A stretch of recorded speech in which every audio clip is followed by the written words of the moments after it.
Hola amigos, bienvenidos a Clasicolandia, el mundo de los libros clásicos. Yo soy José Agustín Grullón y en esta ocasión les estaré hablando sobre el libro clásico titulado Prometeo encadenado, del autor griego conocido como Esquilo. Es un libro que realmente fue escrito hace unos 25 siglos y que sin embargo se trata de un libro que mantiene la misma frescura de un libro que ha sido escrito hace tan solo 25 días. En este libro, Esquilo nos refleja lo que en realidad es la rebeldía de un personaje que se siente poderoso, pero que a la vez no quiere ser manipulado por las personas que de alguna manera son mucho más poderosas que él y que están jerárquicamente por encima de él. Él, sin embargo, se rebela y eso lo vamos a poder visualizar, lo vamos a poder comprender una vez que entremos a la lectura del mismo. En esta ocasión yo les hablaré de este libro. Esquilo realmente publicó,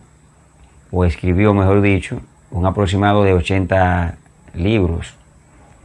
pero sin embargo en la actualidad únicamente se conservan sobre su autoría 7 tragedias, y entre ellas está Prometeo encadenado,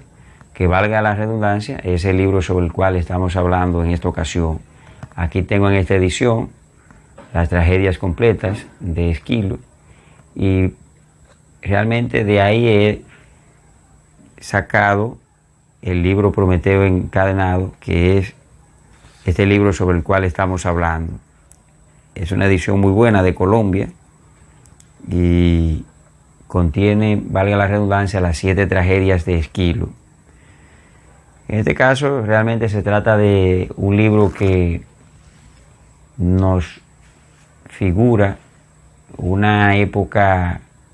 que ya ha pasado, pero que ha sido descrita de una manera fantástica, porque de alguna manera se trata de un libro fantástico, pese a que se trata de un drama que fue representado en aquella época y que a lo largo de los siglos ha sido representado de las más diversas formas y se le han hecho, en consecuencia, las más variadas adaptaciones. Entonces, lo que en realidad sucede en el libro es la rebeldía de Prometeo, porque Prometeo le ha facilitado el fuego a los mortales, que son los seres que en realidad son los seres humanos, y los dioses los denominan los seres de un día.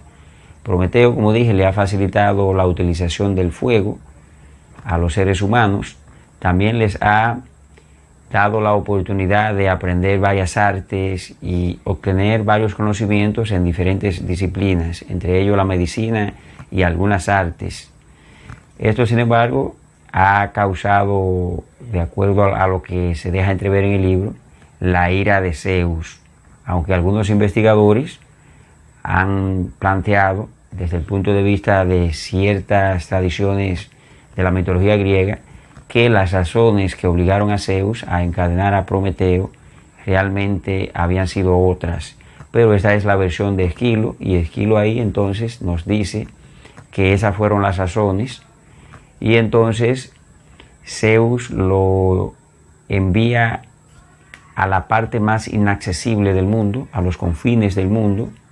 a una parte donde no puede acceder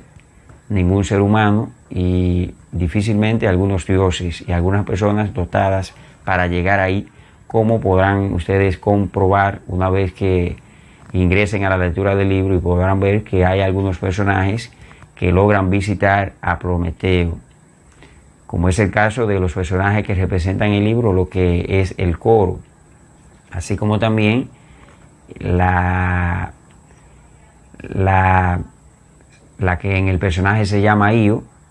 que sería la madre de la persona que terminaría dándole libertad a Prometeo, que se sobreentiende que es Hércules, hijo de Zeus, y, valga la redundancia, también hijo de Io, que es la persona que en ese momento ha sido condenada en el libro a vagar por diferentes lugares del mundo, porque ha sido castigada, porque de alguna manera era la esposa de Zeus, ha sentido celos de ella, y entonces por ahí ha venido el asunto de la causa de ese castigo que ella ha recibido y otros que va a recibir. Entonces, Prometeo está ahí encadenado porque Zeus, como dije, lo mandó a encadenar, que es la persona que representa el poder en ese momento, en lo que constituye en sí el régimen que se describe en la obra Prometeo encadenado. Entonces, tanto los personajes llamados la fuerza y la violencia son los personajes que van con el personaje que encadena a Prometeo y que ustedes van a saber quién es una vez que lean el libro, aunque se trata de un personaje que tiene parentesco consanguíneo con Prometeo y de alguna manera él se siente un poco vacilante a la hora de encadenar a Prometeo. Sin embargo, termina haciéndolo porque es una orden que viene de más arriba, es una orden de Zeus, y así se lo hacen saber tanto la violencia como la fuerza, que son dos personajes en el libro y que aparecen al principio, aunque después, a lo largo de la historia, no lo vamos a volver a ver. Entonces, Prometeo está ahí encadenado. Después van los personajes que representan el coro, lo visitan, empiezan a dialogar con él y Prometeo entonces empieza a hablar de una serie de cosas, a veces un poco imprudentes. Entonces, eso le da ciertamente mucho dinamismo a la historia como tal y hace que uno como lector se vaya interesando cada vez más en la trama de esa obra que es Prometeo encadenado. Luego aparece Io, que como dije es la persona que anda vagando por diferentes lugares como especie de castigo que ha recibido. Entonces empieza a dialogar con Prometeo y ahí entonces Prometeo se nos revela como una persona que tiene poderes proféticos, o por lo menos es la persona que conoce la supuesta profecía donde se revela que Zeus en el futuro va a ser derrocado por un hijo de ella, Io, ese personaje, y del mismo Zeus. Es un hijo de Io que Prometeo le dice que se trata de un hijo que ella va a tener, el tercer hijo, luego de 10 generaciones, y que lo va a tener con el mismo Zeus. Pero eso es ya después que ella pase por todos los sacrificios y todas las dificultades en las que se va a ver envuelta en esa gran odisea que ella se ve obligada a realizar producto del castigo que ha recibido. Luego llega Hermes a tratar de persuadir a Prometeo para que le comunique cuál es realmente el kit de esa profecía, en qué consiste, y a pedirle detalles con relación a esa profecía donde se vaticina que Zeus va a ser derrocado y que va a ser casado, se va a casar con Io, etcétera, etcétera. Todos esos detalles que Prometeo nos explica a través del diálogo que tiene con Io y con los personajes que representan el coro son precisamente los detalles que interesan a Hermes y que de alguna manera él se ha enterado de eso y va para que Prometeo le comunique esos detalles. De alguna manera se nos revela en el escrito que él ha sido enviado por el mismo Zeus. No se nos explica ahí cómo él se ha enterado de eso, quién se lo ha comunicado, pero se sabe que de alguna manera Prometeo se ha comportado con cierta imprudencia a la hora de hablar así, pero él se siente confiado y Hermes entonces le trata de decir que sea más prudente y que busque la forma de comunicarle esa supuesta profecía para así entonces mediar con Zeus para que él en consecuencia sea liberado de esas cadenas. Prometeo, sin embargo, se niega, está dispuesto a recibir el gran castigo que ha caído sobre él y realmente ahí entonces sigue manteniendo esa rebeldía con la cual se le conoce y esa fuerza de valentía para las dificultades y para las vicisitudes que se le presentan. Entonces Hermes se ve en la obligación de irse y Prometeo queda encadenado, pero Hermes le ha anunciado de que será visitado por el ave carnívora que enviará a Zeus para que todos los días le coma el hígado a Prometeo, puesto que Prometeo, como sabemos, es un personaje inmortal que aunque le coman el hígado hoy, entonces ya mañana lo va a volver a tener. Pero ese águila, que puede que sea un águila, va a pasar todos los días a hacerlo sufrir, a comerle ese hígado, y que al día siguiente le va a volver a nacer para que a su vez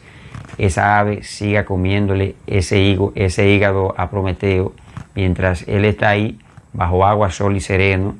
encadenado, sin alimentarse ni nada, pero que en realidad, como él es inmortal, no necesita nada de eso, pero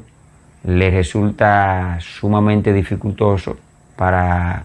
su existencia. Prometeo, sin embargo, se mantiene firme y está esperanzado en que en el futuro será liberado por ese hijo de Zeus y de Io, que es Hércules, que según Prometeo es la persona que lo va a liberar, y que entonces el trono de Zeus va a caer. Ese es realmente el kit del asunto. Hay otros detalles, otras revelaciones que se nos revelan en el libro y que ustedes como lectores podrán realmente captar. Esto que le digo es realmente la superficie del libro, que aunque le haya contado en parte esa superficie de ese libro, no necesariamente quiere eso significar que le he contado la historia del mismo y que eso va a matar la lectura del mismo. No. Prometeo encadenado es un libro clásico y, como todos los clásicos, es un libro que puede leerse una vez y volverse a leer y releerse cuantas veces se quiera, y siempre se va a uno a encontrar con un libro distinto. Y aunque una persona nos diga de qué trata el libro, eso no va a matar a un clásico, porque los clásicos son libros que van más allá de la simple historia que nos revelan o de la simple historia que otras personas nos pueden contar sobre el libro como tal. Así que esto que le he dicho sobre este libro no necesariamente es para que ustedes crean que ahí está realmente sintetizado el libro como tal. Hay otras cosas que van más allá de eso que he dicho, que ustedes en consecuencia van a captar y lo van a interpretar a su manera, porque obviamente es un libro que puede ser interpretado de múltiples formas. Es un libro lleno de simbología, de muchos signos, de símbolos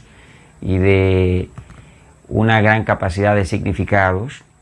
y eso ustedes lo van a captar una vez que empiecen a leerlo. Es un libro que no pierde actualidad y por eso es un libro que ha sentado las bases de la gran literatura del siglo XX, porque como dije al principio, es un libro que no pierde actualidad y que parece escrito hace 25 días. Es un libro que ha influido mucho en grandes escritores del siglo XX como Kafka y Borges, entre otros, porque esa atmósfera que describe el libro sería realmente ese tipo de atmósfera que caracterizó la gran literatura del siglo XX, donde se reflejó la angustia existencial del ser humano y de los personajes que encarnaron los principales libros del siglo XX, que, valga la redundancia, de alguna manera tienen los ecos de Prometeo encadenado. Son libros de alguna manera deudores con este libro de Esquilo. Así que, señores, los invito a que lean ese libro y que esos detalles que están ahí, que ustedes captarán una vez que lean el libro, realmente son detalles que los van a invitar a ustedes a entender esto que le he dicho, de que es un libro que ha influido mucho en la literatura del siglo XX y que realmente es un libro que va a resultar desde cierto punto de vista inolvidable. Es un libro inolvidable y así ustedes lo van a comprender, aunque puede ser